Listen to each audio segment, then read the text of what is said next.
So today, without further ado, our speaker is Dr. Juan Gilbert. We're very thankful to have him here. I know he has a busy schedule and he gets calls to go to all these different places. So really looking forward to hearing his remarks today. Dr. Juan Gilbert is the Andrew Banks Family Preeminence Endowed Professor and Chair of the Computer and Information Science and Engineering Department at the University of Florida, where he leads the Computing for Social Good Lab.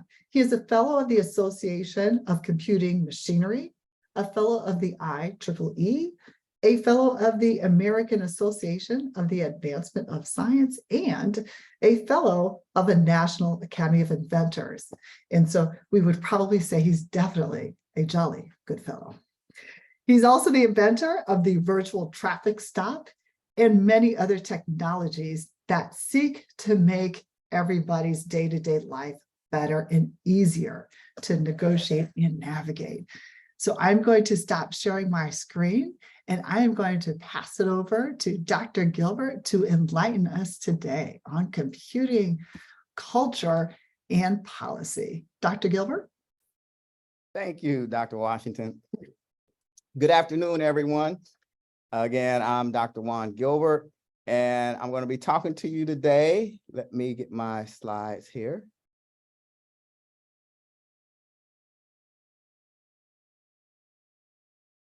All right, I'm going to be talking to you today about some innovations that we do in the lab and work that we've done impacting society.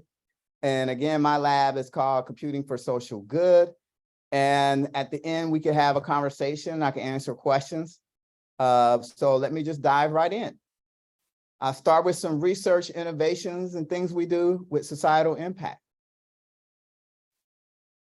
The longest project in my lab is called Prime 3.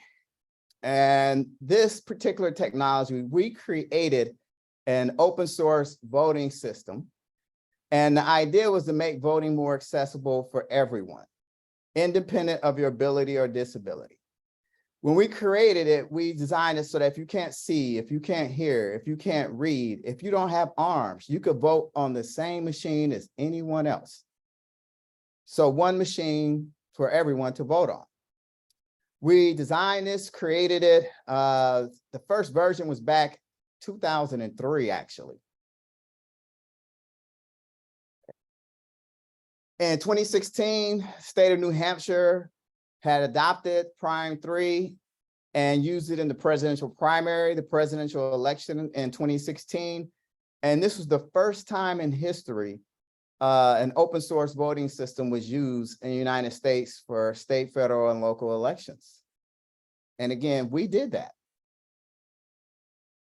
This is what it looked like in New Hampshire. As you can see, it had a touch screen. It had a headset with a microphone, a printer, and a 2-button switch. So the way it worked is it would read through the headset what was on the screen. So if I'm blind, I could hear it. And I could use the 2-button switch to navigate. So if it said to do something, I could hit the button, say next candidate, or go or select the candidate. The microphone was used as well, where I could speak into the mic for options, but I couldn't say, like, for example, I couldn't say the name of the candidate I wanted. It would prompt you. It would say to vote for Barack Obama, say vote. And you could say vote or simply blow into the microphone. Ohio adopted Prime 3 in 2018. It was certified for remote absentee voting. And what that means is people who request a remote absentee ballot, meaning if I'm blind, I can get a link sent to me where I can mark my ballot on my own device and then print it and mail it in. And they're still using it. I was fortunate to be able to serve on a National Academy Consensus Committee. We released a report in 2018, and you see it here, Securing the Vote, Protecting American Democracy, where we talked about voting, in particular issues potentially with security. And this has been used all over the United States to justify machine replacement, and in particular what we call direct recording equipment, which were voting machines that didn't have a paper ballot. And so we strongly encourage audits and paper ballots. And again, you can go look at this report, and it is the state of the art for how to conduct elections at, given the state of technology. So in the report, one of the things that came up was, again, we're talking about ballot marking devices, which are devices, and you have these in Georgia, where you have a touch screen, you touch the screen and it prints a ballot. That's called a ballot marking device. And Prime 3 did that. And so we created this new technology called the transparent voting machine. And you can see this demo at transparentvotingmachine.com. Essentially, what we were addressing was, again, the ballot marking device is a device that has these characteristics: a touch screen, accessibility features, voter marks, verifies, prints the ballot. And again, that's all in Georgia. So there were studies done on what we call vote flipping or paper anomalies on ballot marking devices. So this study came out of Michigan, where they allowed people to mark a ballot, it printed it, but they flipped one of the contests and wanted to see if people would notice. Well, without any notification, only 40% of participants reviewed their printed ballot at all, and only 6.6% told a poll worker something was wrong. Well, at this number, this Michigan study, people reported that, oh, at that level, that means you could actually change the outcome of the election and do it undetected. So we did this. This is the transparent voting machine. And you can see where I am touching the screen, make my selection. And what happens, it prints. And it asks me to touch the selection to just print it. And it takes me to the next contest. And I can make another selection. And it prints my selection. And I have to touch it to continue. So what I'm doing is requiring the voter to look and verify the printout on the ballot. And if they don't touch it, it will alarm me and tell me, no, you got to touch it. And so I cannot continue until I touch it. And it gave you the option to write in candidates' names.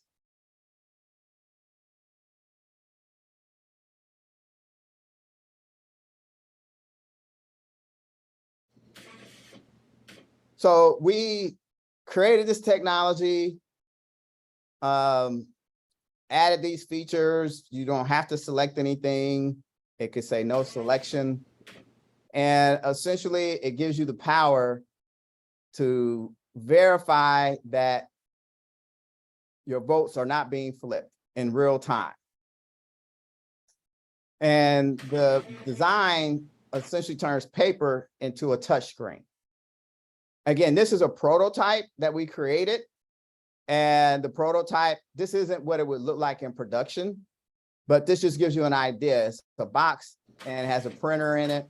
And we put this together so that we could test this theory of a transparent interactive printing interface. So from that, I was able to do studies. We did a study similar to Michigan where we flipped one of the contests. Participants were told the experiment was investigating post-election sentiment using this voting machine. So they weren't told what it was really about. I had 151 participants, and I did this right after COVID. So this was coming after the 2020 presidential election. And as you can see there, I'm running a study with someone.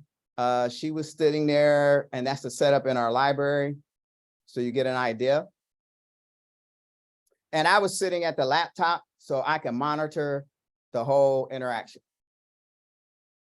which you see here. So I had the laptop where I can monitor and take notes. So what did we find? 77% minimum of an overall detection rate in this study. And we only had 6.6% did not notice and could not identify the flip, which is an ironic number because it's the same number they had that didn't notice at all. Of those that did not notice, 71% correctly identified the change. So what I'm getting at here is that there were people who noticed that it flipped, but they didn't speak up. And after they voted, I asked them, I said, did you know, how did it go? They would say, fine. I said, did you notice I flipped one of your votes? They say, yes. I said, which one? And they could identify the one that was flipped.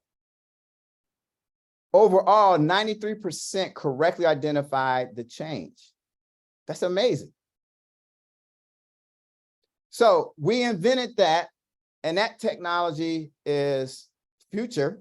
I suspect someday all of you will vote on a technology that was modeled after that. The current technology that you vote on in Georgia, in particular, the ballot marking devices, those things were inspired by our work with ballot marking devices. The next innovation is called Applications Quest. This is another innovation addressed to address issues in particular. From 2003, it started with the Supreme Court. These cases were on the Supreme Court case of using race in admissions. Okay, so this was the beginning and the seed to get the work done for Applications Quest. More recently, in 2023, Students for Fair Admission versus Harvard and UNC, they struck down race-based affirmative action, so you can't use race in admissions. Applications Quest, the tool that we created, is a data mining software tool that clusters admissions applications based on holistic comparisons. So let me give you a simple way to envision that. If I put two applications in front of you and they're identical, as human beings, we can look at them and say they're 100% similar and 0% different. If I was to change the grade point average on one and the major on the other, and I said, to what extent are they similar or different? We would struggle to measure that. This technology, patented technology, can accurately measure that difference. So what does that have to do with, admissions and all this? Well, if you take a group of applications that are qualified and you compare them all to each other, you could place them into clusters or groups based on that holistic similarity, such that everyone in the same cluster is more similar to each other than the ones outside. The clusters represent holistically diverse applicant pools. And so the software can do that, and then it will recommend from the clusters applications or an application for admission. So we did a study with this, AQ versus the admissions team. Imagine a university that had processed their scholarships last year, and they would allow us to process those same applications and compare the outcome for the tools recommendation against the committee. And when we did that, wow, in every single instance, Applications Quest produced a holistically more diverse group in a fraction of the time it takes the committee with the same academic achievement levels as the committee. Yes, what I'm saying is I have the ability to get you greater diversity in a fraction of the time without sacrificing academic achievement. So this technology has been licensed by an undisclosed entity in 2019. It was licensed by an undisclosed university. They don't want to go public at this time. That's using it. It's a very large research university using it. And they process all their undergrad admissions applications through AQ. Now, for those of you listening, if you know your university, be interested in this, let me know. I'm open to doing more pilots. All they got to do is, they volunteer some data and I process it and give them the results. So what I'm saying is this issue that the Supreme Court has presented, we've solved. Yes, we can get you diversity without using race as a factor with this tool. And again, we had a patent on the technology. Okay, so those are examples of technologies we created. Here's another one, goes to the core of what we call culturally relevant computing. We had a philosophy many, many years ago, which was that it's impossible for you to invent or create anything in the absence of who you are. In other words, culture matters. Who you are matters. And we define culture as who you are and what you do or practice. So imagine if you could explain things in my terms or in a context that's relevant to my culture.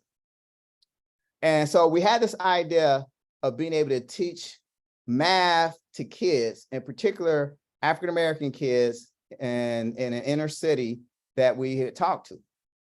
And this is what we came up with. Let me introduce you to this cat Malik, who's currently on the way to go grab some sweets. He had to get some Snickers, cause his sweet tooth triggered. So Kitty's candy stand is where he needed to hit up and pick up about 6 of them Snickers. He grabbed 6 Snicker bars real quick and had 15 penny candies that he wanted to get. The total was $3.15. But Malik said, dang, that don't make no sense, cause it should be more than that little expense. The 50 penny candies cost 1 cent each, but how much did the price of the Snickers reach? Take the penny candies out, that's 15 cents. You get $3, and then you divide $3 by the 6 Snicker bars, and 50 cents is a Snickers individual cost. Malik then thought that his math had failed, but turned to find a sign that said Snickers on sale.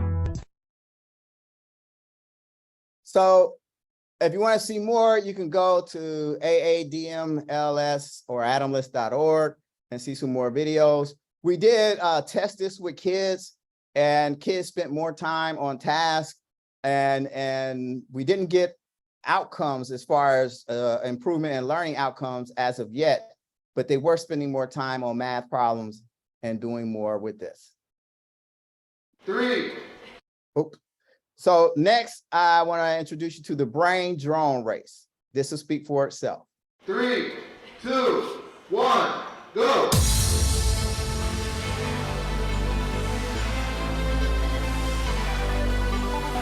We're launching the world's first brain drone race. What you do is you put on this device called a BCI, or brain computer interface. And we have a computer program that you look at, and we tell you, think forward. Like, think about pushing a chair forward. So we learn to navigate the drone based on your brain patterns for specific things you're thinking about. I have actually been looking forward to something like this. I know there's other like BCI technology out there, and I was so excited to just see, like, I just saw this on Facebook and I was like, I need to participate. This is like something I'm really interested in. The first real race, I was just very excited. So I was just trying to focus as much as I could. You start thinking and you start hearing that motor kick up, and it kind of like kicks you into like a different mental state. So you gotta like focus on just the cube. Once they perfect it, and once after they have a lot of development done, it could be used in every part of our lives. We're starting a new trend in society. There will be future brain drone competitions. We're starting out with a simple little race right now. Who knows where this will go? It's exciting. So that's the brain drone race. Yes, what you saw is real. We race drones with our thoughts. We did that here at the University of Florida. 365 people signed up. We had over 100 signups in the first 24 hours. We ran these qualifiers and let people race their thoughts, flying drones. Last, virtual traffic stop. So the virtual traffic stop, and you can go visit virtualtrafficstop.com. Here's a scenario. We notice issues or conflicts between law enforcement and civilians doing what I would call a routine traffic stop, meaning the person wasn't wanted per se when they were pulled over. So we said, what can we do to fix this? So imagine if you could be pulled over, and instead of the officer immediately coming to the car, what if the officer could do a video conference with you prior to coming to the car? So we had this idea, and we submitted a provisional patent back in 2016. That's how long we've been working on this. And once we did that, we did a public release in January of 2017. We did ride-alongs with Gainesville, Florida Police Department to learn about, the traffic stop. We did a demo with University of Florida Police Department, and we submitted a patent, and we have attained a patent. And we were looking to license it, but no one would follow through and take the technology. So I got frustrated, and in December of 2022, I decided to build it myself. So I built the virtual traffic stop myself over the holiday break in 2022. In 2023 spring, the app was developed and we released it. And now we're doing a pilot here in Gainesville, Florida. The University of Florida Police Department have it, and Gainesville Police Department has agreed to use it. You can go to your app store right now and search for virtual traffic stop, and you all can get this app. It is available in Google and Apple app stores.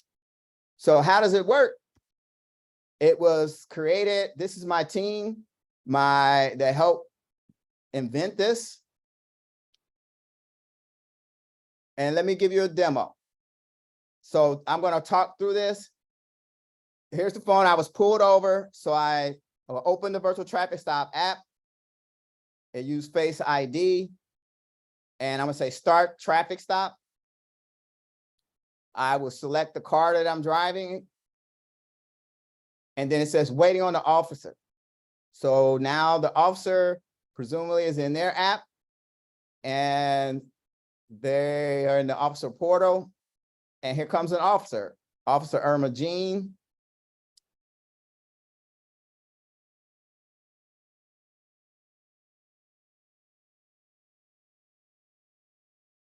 And now we have a video conference with me and the police officer prior to the officer approaching the car if they need to approach the car.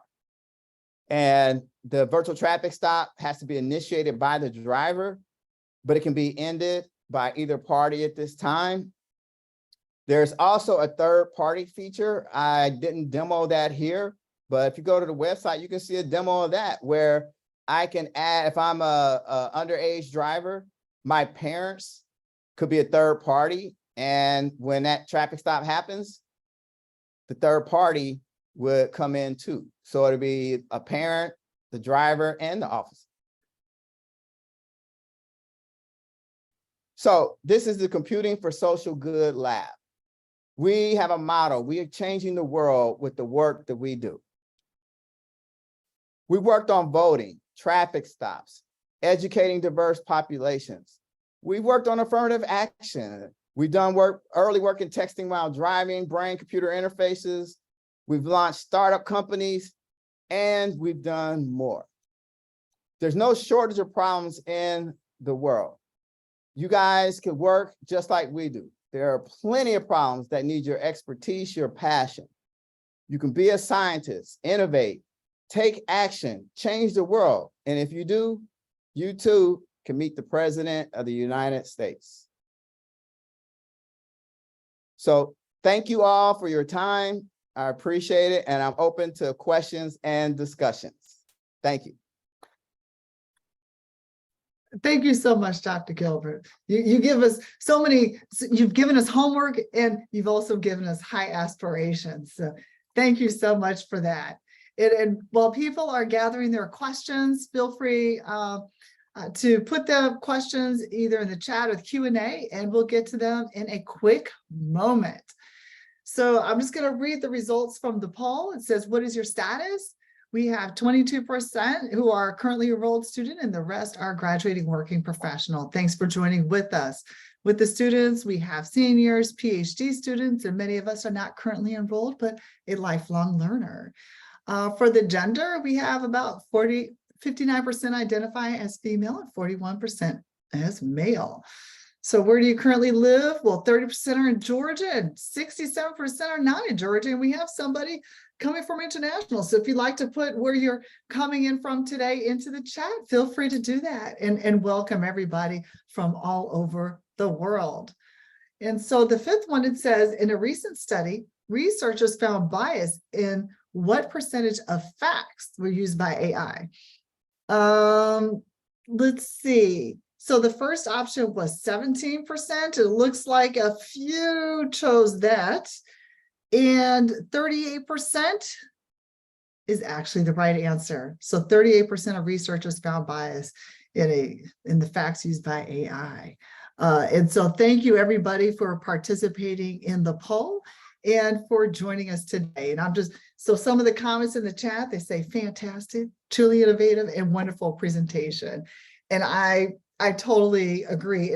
And Dr. Gilbert, when are we going to bring the brain drone race to the Atlanta University Center so we could widen the participation and just use our brains for good purposes? Well, we can work on that. We can talk about that later. Right now, we haven't done one in a long time, but I know two of my PhD graduates have been doing it. Dr. Chris Crawford at the University of Alabama and Dr. Marvin Andujar at University of South Florida. So we still have the technology and the capability to do brain drone races. The point in the brain drone race, to be serious about it, we did that. It was cool. Now, don't get me wrong, it was a very cool thing to do. But we did that to prove that this is a feasible technology. And what we discovered in doing this, we did some studies. And so this is something that people who are interested, you can follow up with me about.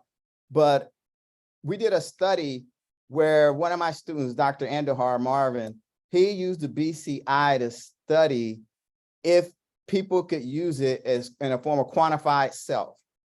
Quantified self refers to what most of us do, a lot of us. You have a Fitbit and you watch your steps or something, that's quantified self, where you're measuring, and it was introduced as in part of the introduction. Yeah, you're quantifying yourself and monitoring it.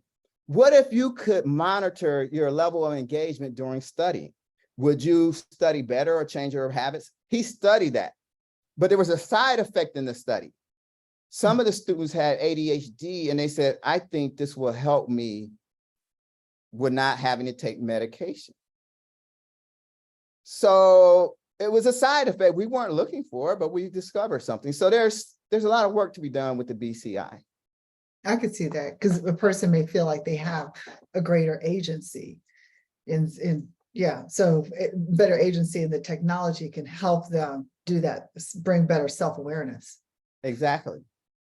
My water reminder app always reminds me to drink my water. It's still full though. But somebody put in the chat, I'm a professor of English literature. I'd like to see how humanities can connect with your innovation. So have you done any work maybe in the digital humanities or intersecting with humanities along your path? Well, we've worked with them on other projects. If you look at the stuff we do, it is highly interdisciplinary and has policy implications. Again, if you look, I put up that National Academy's report, the work that we did on ballot marking devices, there are millions of people who vote on those things. That's inspired by our work. People have died for the right to vote. And so we've inspired and designed things in a collaborative way with all kinds of disciplines. We've always been highly interdisciplinary, reaching across the aisle. Again, we have other projects that we worked on. You can check our website, but these are just some examples. Like right now, the virtual traffic stop, working with law enforcement, public administration, and political science. And again, political science and public administration on voting. So we've had opportunities and projects where we've collaborated. So we're always open to that. Wonderful. And somebody said they love the innovation for voting applications. How do we get municipalities to adopt the machinery, especially in the South, where there's a movement to suppress voting rather than increase accuracy and participation? Well, that's an uphill battle. We're just part of that, of the fight to get that out there. So again, what we do is we solve problems, and we do that by integrating people and technology and policy and culture. So even in the voting context, the allegation that, well, how do I know the votes are accurate? How do I know it's not flipping my votes? Well, we just solved that. We created a technology where voters will know. So, you know, we hear complaints and things, and we use our expertise to get data to design implementations and things to solve these problems. My students will tell you it's not fair or sufficient to complain. You can't complain in isolation. You gotta, if you're gonna complain, so tell me how we fix it. You gotta have an idea as well. Indeed, indeed. And so someone says, please explain the long-term goals of the traffic stop app. It just seems that every Black man in America should get this app. Seriously, how much of a game changer could this be in de-escalating unnecessary violence? Whomever asked that, you hit the nail on the head. We believe this is huge. So, and it's a de-escalation tool. Let me just be clear. In the virtual traffic stop, if you use it and an officer is in there, it's automatically recorded. And that video, once I process it, is automatically made available to you in the app. You don't have to request it. It's automatic. At the same time law enforcement gets it, you get it. So it's a game changer. You're right.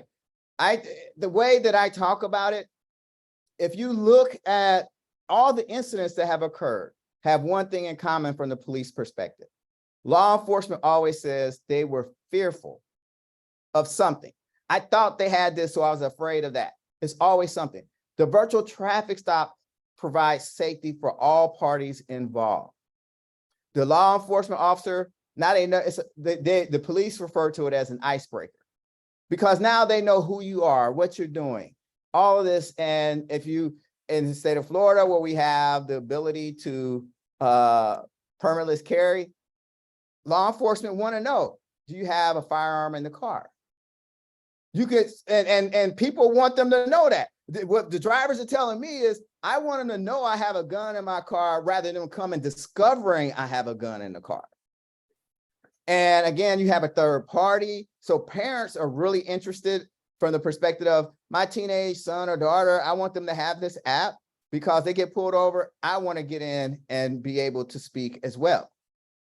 So I think it's a game changer, and it de-escalates because now it creates an icebreaker between the driver and law enforcement. And you have evidence of it because it's all recorded automatically and provided automatically to those individuals. And the other safety mechanism for law enforcement, many people aren't aware of this, but law enforcement officers who are harmed doing traffic stops, it's not so much that the drivers are hurting them, it's that they get hit by ongoing cars. Well, virtual traffic stop at a minimum reduces the amount of time you have to spend outside the car. Guess what that does to their insurance premiums? It will lower that. So the chiefs are excited about the possibility of lowering their insurance premium. So I think there are benefits to getting more safety. I think there's benefits in transparency.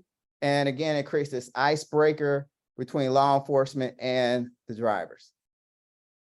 So get the app. For those of you who are on here, you get the app. If you want, I'll make a deal with you. You can email me and I will pull you over so you can see what it's like. I mean, the law enforcement have to have the police portal. So if you get it, and let's say you're at Morehouse and someone pulls you over, you can show the officer, I had this app, why didn't you use it? They'll say they don't use it. You should tell your local police departments, and whether that's your university or whatever, talk to me. I'm happy to, we're doing pilots and they're free. So we can give access, people can get it, and you have it in your community. So I'm happy to do that, but yeah, get the app. Love it, love it. So someone asked, do you have any projects about machine learning safety? Yeah, I didn't talk about the machine learning stuff much, but we do a lot. Well, Applications Quest for the affirmative action, that is a data mining or AI tool that I created. And we actually, so for the data science people, This is give you something to geek out on. What we did was, most of the time, for those you familiar with machine learning and AI, you will hear this term, this bias in the model. And why is there bias? It's because I trained it on a biased data set. Well, remember what AQ does. It recommends a group of applications to optimize holistic diversity. What if the training data was holistically optimized for diversity? We actually study that and we improve models and limited bias in them. So we've had some projects on machine learning bias. Oh gosh, I had a student just do a dissertation on machine learning on in a medical context, dealing with different cancers. So we've done work in that area and we have projects. I just didn't spend a lot of time on it. But explainable AI and things like that, we've had projects in that context. Wonderful. Someone said, thank you for the great presentation and inspiration. Can you please describe to what extent students are involved in the patenting process and how are they rewarded? Yes, so I'll use virtual traffic stop as an example. I showed you the 4 students who were part of the patent. And at the University of Florida, those students are co-inventors with me. And so we all agreed on percentages of returns in the event that it generates revenue, and they will get a percentage. So we've had students in the patent process on these projects, and that's the way it works. One of them, Dr. Dakita Rembert, is been working with me. We launched a startup for virtual traffic stop. So that's real. It is real. And so I think from my perspective, I like to involve my students in every project, because when I was going through the same process, I didn't have that. And no one explained these things to me. So I tried to do that for my students. Nice, that's good. So you've done so much, voting, policing, just to name a few, and the math. I mean, everybody loves math. What's next? What's next? Well, I think I want to see virtual traffic stop really take off. So that's on the high next list. I think applications quest, it's funny you say that. Some of my students are in here, so I'll see you guys in a few minutes, but literally, Dr. Washington, literally right before I logged into this meeting, I got an email from the University of Florida License of Technology, Office of Technology Licensing. There's a woman who requested a meeting because she wants to create a startup for Applications Quest. She wants to license it. So the idea is I want to see our technology transfer into the real world and scale up. So virtual traffic stop, Applications Quest, we are working to design a production level transparent voting machine interface. So we're working on that. We have other projects in the lab. One of my students is finishing her PhD, I hope. Simone Smar, who's a Spelman grad, and she's in the lab, and she's doing research on culturally relevant computing from the perspective of teaching data structures at HBCUs. And so, wait, which ones? Simone is, I know she's involved at AUC. She's, because I'm about to send her up there to run some more studies. At least we've been talking about it. But she's doing some work around data structures and how to teach from a culturally relevant perspective. So that work is still ongoing. So from my perspective, just to be clear how things work in our lab, my students work on 3 things at a time: their stuff, my stuff, and more of my stuff. And what I mean by that is their stuff is their dissertation topic. I don't give dissertation topics out. They have to find their own. It's theirs. I want them to own it. I want it to be their passion. So they find their own topics. I help scope it, but they have to find the project. My stuff is lab projects where they had to serve as a team member on one of the lab projects. And then more of my stuff, they need to lead a project in the lab. And I do that deliberately because, Dr. Washington, you know this, when they graduate and they interview, everybody's asked these questions. Are you a team player? My students can automatically say, yeah, we worked on this project. I was a team member and this was my contribution. What's the next question? Are you a leader? They can say, yes, I led this project in the lab and this is how I did that. So it's built into their training and it helps us to flourish and do well as a research entity. Fantastic. And let me know. So, you know, with our NSF Includes project, the National Data Science Alliance, we work across all HBCUs in building capacity, both data science research and education. Next week, we'll be launching off our curriculum development work groups. We'll be working with them to develop the major and the minor. Every major in data science, it's about 99.99% accuracy thus far, at least in my bias sample set, has data structures in there. And so that's some of the other courses could be questionable, whether or not it's included in the data science major or not. We're still, as a country, we'll say, our international audience trying to figure out what that is. So I'd be really interested to see and perhaps sit down with them. So just let me know. Okay, I'll talk to, well, Simone's listening. So Simone, let me know. Simone Smart, yeah, she's my PhD student, Spelman grad. So yeah, we should definitely connect. Of course, you know, I'm Spelman class of 96. So. Okay, okay, thanks, Simone. Great, look forward to hearing it. And so somebody else asked, does that bias allow us to find the missing safety constraints at the early design phase of the product? Possibly. We haven't studied that to an extent, but potentially it could. We've done different things to identify bias, in particular machine learning and AI. And I had one student do some statistical modeling around Dr. Brianna Richardson. She finished her PhD. She's a UMBC grad. She was in the Meyerhoff program, Talita, and so she now works for Humana, and she is in a new division on ethics and AI at Humana. So that's work. If people are interested, we can get you her dissertation. But yeah, this bias in AI is real, people. It's a real thing.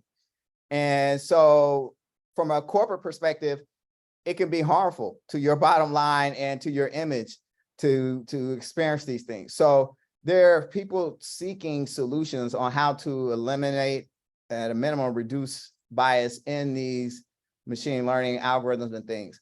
But again, if you feed, they only know what you fed them. They don't just know, like, make up stuff. It comes from what you feed them.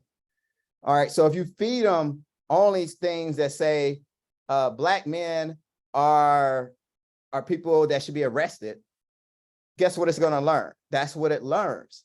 So you have to find ways to eliminate bias, and that begins with diversifying the data and the training set so it's balanced. So we think about this eliminating or mitigating bias in AI, either in the data that's used to build the model, maybe it's in the algorithm itself. In Europe now, we have the AI Act that was passed, this past June, that we'll see how they implement it.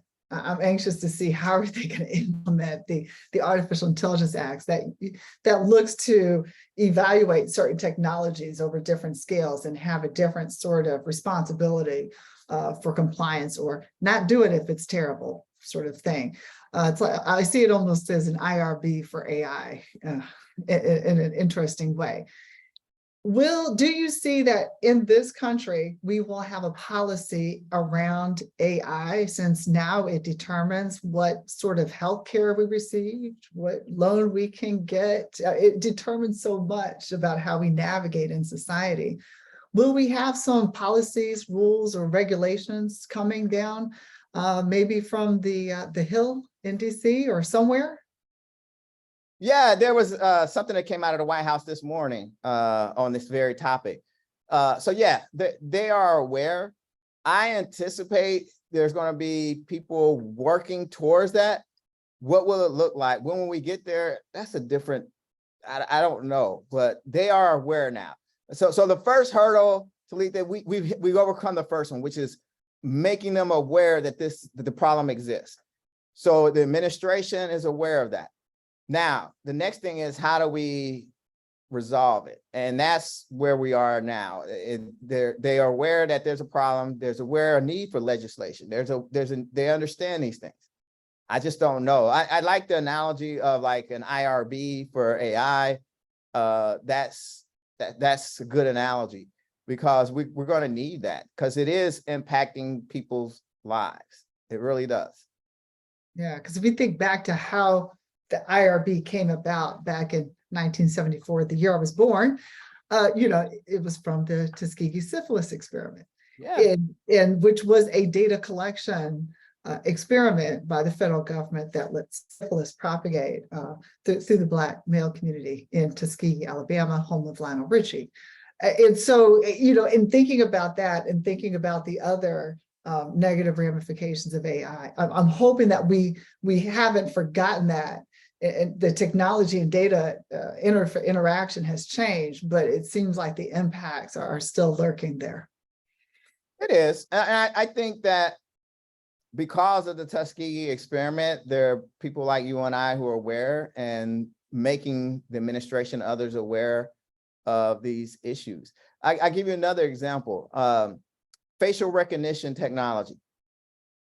So people say, well, facial recognition technology is biased. It doesn't recognize people of color very well. Well, there's a reason for that. The data set it was trained on was predominantly white. So like a lot of these technologies, where are they born? A university research lab. Well, as a major, I won't say the university, but a major research university provided these great face data sets, is a very predominantly white institution.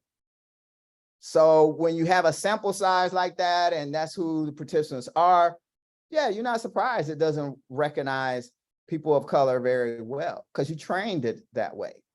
So if there had been people like you or I on that team, we would have said, wait a minute, this thing can't work because they don't know who I am. Or, we need more people like me, but when you're missing from the team, people can easily make a misjudgment. And it's not that they're racist or anything. It's just they're not have these people included because they're not around them. They're used to seeing them. They're not used to working with people, and especially in our fields. We're very underrepresented, so it's hard to find people from that perspective. At least that's what they say. But we exist.